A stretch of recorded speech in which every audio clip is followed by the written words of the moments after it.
আসসালামু আলাইকুম dear viewer, software YouTube চ্যানেলে পিএইচপি অবজেক্ট ওরিয়েন্টেড প্রোগ্রামিং ওপি টিউটোরিয়াল সিরিজে আপনাকে স্বাগতম। এই ভিডিওতে আমরা অ্যারে অবজেক্টের ব্যবহার দেখব, সেই সাথে স্ট্যান্ডার্ড পিএইচপি লাইব্রেরি এসপিএল এর কিছু ব্যবহার দেখব। তো চলুন শুরু করা যাক। আমি জাম কন্ট্রোল প্যানেল ওপেন করে অ্যাপাচি মাইএসকিউএল স্টার্ট আছে কিনা তা দেখে নিলাম। সেই সাথে এক্সপ্লোরারে ক্লিক করে htdocs-এর ভিতরে ওপি টিউটোরিয়াল নামক একটি ফোল্ডার আমার তৈরি করা আছে, যা আমার সাবলাইম টেক্সটে অলরেডি লোড করা আছে। তো এখানে একটি ফাইল আমি তৈরি করে নাম দিলাম array object dot PHP control-S. শুরুতেই আমরা পিএইচপি নিয়ে আমরা একটি অ্যারে নিয়ে নেই, অ্যারার সাপোজ অ্যারে, এখানে আমি বললাম কামাল কমা জামাল কমা ঢাকা। তো এরকম ইচ্ছা মতো ভ্যালু আমরা এখানে নিতে পারি। সাপোজ আমি এভাবে নিলাম। তোমার এখানে কয়টি ভ্যালু আছে? 0 1 2 3 4 5, অর্থাৎ 0 ইন্ডেক্স থেকে শুরু করে 5 ইন্ডেক্স পর্যন্ত 6টি এলিমেন্ট আমার এখানে আছে। তো এই যে অ্যারে ভেরিয়েবলটাতে আমাদের অ্যারে ভ্যালু রাখা আছে, তো এই অ্যারে এলিমেন্টগুলোকে আমরা এখন অ্যারে অবজেক্টে পরিণত করব। তার জন্য আমি এখানে একটি ভেরিয়েবল নিয়ে নিলাম সি, আমি বললাম নিউ, এরপরে বলবো অ্যারে অবজেক্ট, এর ভিতরে আমরা অ্যারে ভেরিয়েবলটি ইউজ করব। এখন এক্ষেত্রে এই সির মাধ্যমে আমরা কি করতে পারবো, এই যে এইগুলো আমরা চাইলে প্রিন্ট করতে পারবো। যেমন আমি বলি কামাল দেখাতে চাইলে আমাদের কী হবে, C0 কন্ট্রোল-এস। এখন যদি আমরা একটা রান করি, লোকাল হোস্ট ওপি টিউটোরিয়াল জাস্ট অ্যারে অবজেক্ট, এই যে দেখুন কামাল আসছে। তো একইভাবে 0 1 2 আমরা যদি 2 দেই তাহলে কী হবে, আমাদের ঢাকা দেখাবে। এই যে দেখুন ঢাকা আসছে। 3 4 4 দিলে আমাদের কী হবে, 34 আসবে। তো এইভাবে আমরা ইচ্ছা মতো দেখাতে পারবো। 3 দেওয়াতে আমাদের 2 আসবে, এই যে দেখুন 2 আসছে। এখন আমরা এটাকে যদি ফর লুপে দেখাতে চাই তাহলে আমরা বলবো ফর ইচ সি অ্যাজ, আমরা এখানে কে ভি নিলাম। তো কেতে আমাদের কি হবে, এই অ্যারের ইন্ডেক্সগুলো আসবে 0 1 2 3 4 5, আর ভিতে আমার আসবে ভ্যালুগুলো।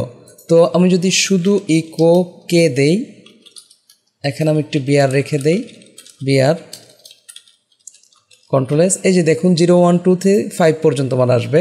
তো এই জায়গায় যদি আমরা কে এর পরিবর্তে ভি ইউজ করি তাহলে আমরা যে এই ভ্যালুগুলো দেখতে পাবো, এই যে দেখুন।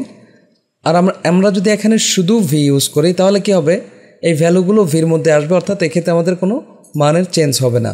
তো আমরা এভাবেই রাখি। তো এক্ষেত্রে আমরা ভ্যালু এবং কিওয়ার্ড দুটাই দেখানোর চেষ্টা করি। তার জন্য আমি কে ডট ভি, এখানে আমি একটু স্ট্রিং অ্যাড করলাম, সাপোজ ইকুয়াল দিলাম। এই যে দেখুন কী হয়েছে, 0-র ভিতরে কামাল, এভাবে 3-র ভিতরে 2, 5-এর ভিতরে 7, আমরা বুঝতে পারলাম। এখন আমরা SPL standard PHP library apply করব। খেয়াল করুন, এই অ্যারেতে আমরা চাচ্ছি যে কিছু ভ্যালু অ্যাড করতে, আরও অ্যারে এলিমেন্ট আমরা অ্যাড করতে চাচ্ছি। তো তার জন্য আমরা এখানে আমি উপরেই অ্যাড করি যাতে আমরা নিচে দেখতে পাই। সাপোজ আমি এখানে বললাম সি অবজেক্ট অপারেটর, আমরা বললাম অ্যাপেন্ড, জাস্ট এখানে বললাম সফটওয়্যার। তো এক্ষেত্রে এই সফটওয়্যার লেখাটি আমার 7-এর পরে অ্যাড হবে।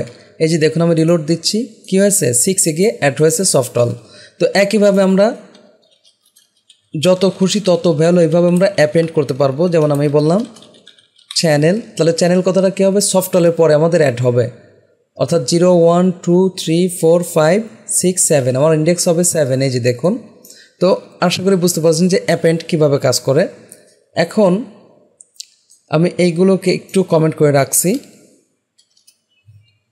বা আমি এটা উঠিয়েই দিলাম, যেহেতু আমরা অলরেডি এটা বুঝে ফেলছি। এখন আমরা গেট আইটারেটর এসপিএল এর ব্যবহার দেখব। তো আমি এখানে বললাম আই অ্যাসাইন সি গেট আইটারেটর, ওকে। তাহলে এই সি গেট আইটারেটর করাতে এক্ষেত্রে আমরা কিছু মেথড পাবো। যেমন আমি বললাম ইকো আই কারেন্ট, এক্ষেত্রে আমরা এই যে ফার্স্ট ভ্যালুটা দেখতে পাবো। খেয়াল করুন আমি রিলোড দিচ্ছি, কী হয়েছে, কামাল আসছে। এখন আমরা যদি এখানে বলি আই নেক্সট, তো এই নেক্সটের কারণে কী হবে, সে পরবর্তী ভ্যালুতে চলে যাবে। এরপরে যদি আমরা ইকো আই কারেন্ট ইউজ করি তাহলে আমাদের জামাল দেখাবে, যে খেয়াল করুন এক্ষেত্রে কিন্তু জামাল আসছে। তো আমি আরও একবার যদি নেক্সট ইউজ করি আই নেক্সট, আবার আমি ইকো বললাম আই কারেন্ট, খেয়াল করুন আমার এখন কিন্তু ঢাকা দেখাবে। তার মানে প্রতিটা নেক্সটের জন্য কী হবে, সে একটা একটা করে ভ্যালু সামনের দিকে আগাতে থাকবে। এখন এইটাকেই যদি আমরা লুপের মাধ্যমে দেখাতে চাই, খেয়াল করুন আমি এইটাকে উঠিয়ে দিচ্ছি। জাস্ট এখানে আমরা বললাম ওয়াইল আই ভ্যালিড, তার মানে ভ্যালিড নামক একটি মেথড আমরা পাচ্ছি এক্ষেত্রে।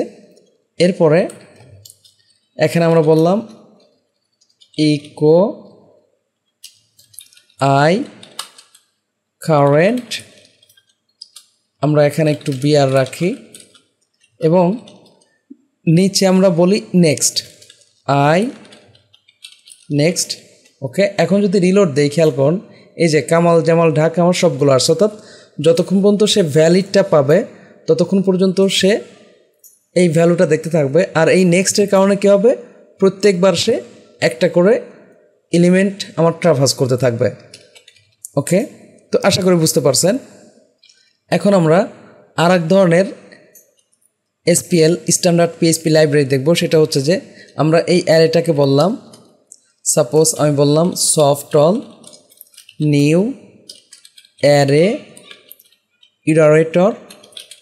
ওকে, এর ভিতর আমরা এআরআর বলে দিলাম, যে আমাদের ভেরিয়েবলটা বলে দিলাম। ওকে, এখন আমরা যদি বলি ইকো সফটল কারেন্ট, তাহলে এক্ষেত্রে আগের মতো আমরা কামাল দেখতে পাবো, যে খেয়াল করুন কামাল আসছে।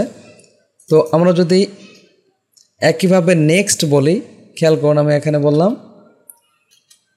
সফটল নেক্সট, আবার আমরা বললাম ইকো সফটল কারেন্ট কন্ট্রোল এস। এই যে দেখুন এক্ষেত্রে জামাল আসবে আগের মতোই, অর্থাৎ নেক্সট নেক্সট আমরা ইউজ করতে পারবো। এখন আমরা চাচ্ছি এইটাকে লুপের মধ্যে ইউজ করতে, তাহলে আমরা এক্ষেত্রে ফর ইচ লুপে নিলাম, ফর ইচ লুপ নিয়ে জাস্ট আমরা বললাম সফটল as K implies that V. Okay, echo আমরা এখানে বললাম K dot dot, just concatenator use করে এখানে একটি স্ট্রিং আমরা রাখি, ভি বললাম, নিচে আমরা বিআর রাখলাম। খেয়াল করুন কন্ট্রোল এস। এক্ষেত্রে কিন্তু আমাদের এই যে 0 1 2 3 5 পর্যন্ত যে কামাল জামাল ঢাকা এগুলো আমাদের আসবে আগের মতোই। তো এইটা যদি আমরা এক লাইনে দেখাতে চাইতাম, খেয়াল করুন ধরে নিন যে আমি শুধু ভ্যালুটাই দেখাতে চাচ্ছি, ভি দিলাম কন্ট্রোল এস রিলোড। তো এইগুলোকে যদি আমি কমা দ্বারা সেপারেট করতে চাইতাম, খেয়াল করুন আমি এখানে বললাম কমা, এই যে কমা দ্বারা কিন্তু সেপারেট হবে। এই যে দেখুন কি হয়েছে, কিন্তু লাস্টেরটাও আমার কিন্তু কমা রয়ে গেছে। তো আমরা এখন কি চাচ্ছি, এই লাস্টের কমা যেন না আসে।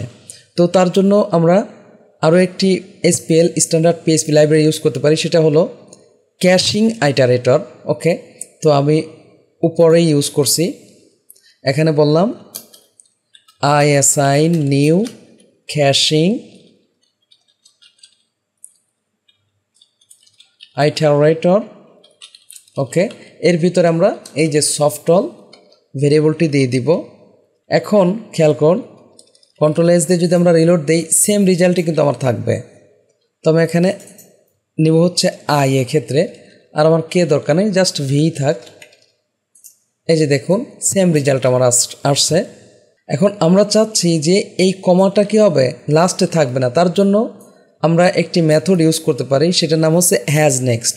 তো এর জন্য আমরা এখানে চেক করি ইফ আই হ্যাজ নেক্সট, অর্থাৎ নেক্সট ভ্যালু যদি থাকে তখন কি হোক, ইকো এই যে এই কমাটা লাস্টে দিয়ে দেবে সেমিকোলন।